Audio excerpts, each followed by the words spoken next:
Hi, Will Taylor here from Compassa, and I thought I'd talk about the hierarchy of controls, which I think is back to front. It's upside down. The hierarchy of, there you go, I said it's provocative. The hierarchy of controls is upside down. PPE should be at the top and eliminate should be at the bottom. Well, that's one point of view anyway. Now, don't get me wrong, I'm not saying PPE is more effective than eliminate. No, not saying that at all. I understand the hierarchy. Eliminates at the top because that's the most effective, and then you substitute which is a little bit less effective, but still pretty good. Engineering controls, quite good, but not perfect. Administrative controls, pretty rubbish. PPE, least effective thing of all. I get that.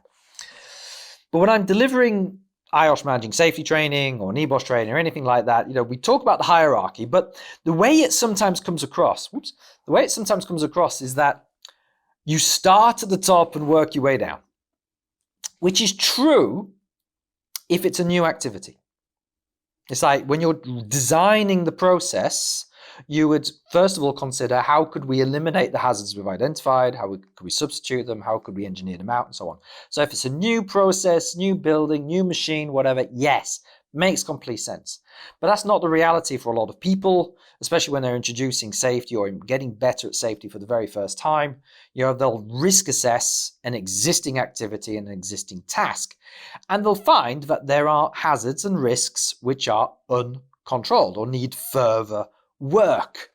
And here's where the hierarchy is upside down. It's like, okay, eliminating a hazard is a process which can take months.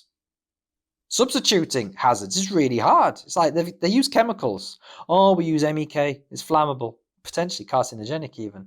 Causes nausea, dizziness, all that kind of thing. Let's do a project to substitute that for a water-based solvent. Yeah, how long is that going to take? It's going to take months. Months. Yeah, you get finding a chemical which is maybe might do the right job, then getting a supplier to bring it in, then testing it and trialing it, finding out that doesn't do the job quite as well, getting another chemical in and going through that process again. You might go through 3 or 4 different chemicals and not get anywhere closer to the problem.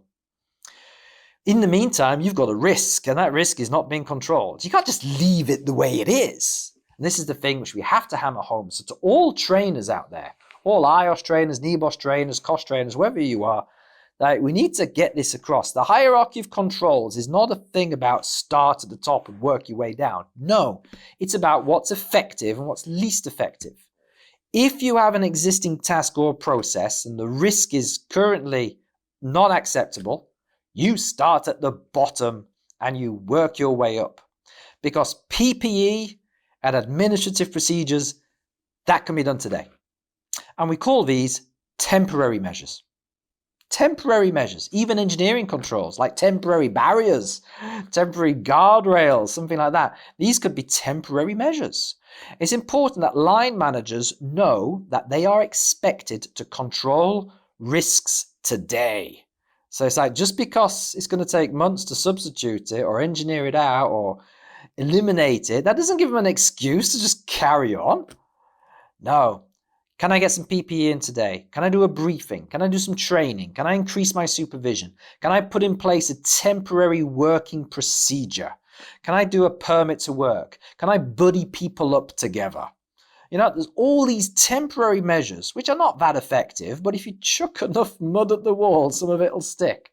They do reduce the risk to some extent, hopefully enough to allow you to carry on the job in the meantime. Whilst you're doing that, you speak to your engineering team, your process engineers or facilities, whoever it may be, and you talk about engineering controls. Right, can we manufacture a guard? Can we design a switch or an interlock or something to engineer this problem out? And then you start to look at the more longer term, harder solutions like, can we just substitute it entirely? Can we eliminate this process? Which is actually something that you might speak to designers about in many cases. So there we are, the hierarchy of controls. Yeah, in some ways is upside down. Think about it in the terms of temporary controls, which are at the bottom, which you should do straight away, and the longer term controls, which take longer to implement. And so you should, in many cases, start at the bottom and work your way up. And that's health and safety in real life. Anyway, thanks for listening if you made it this far. Catch you later.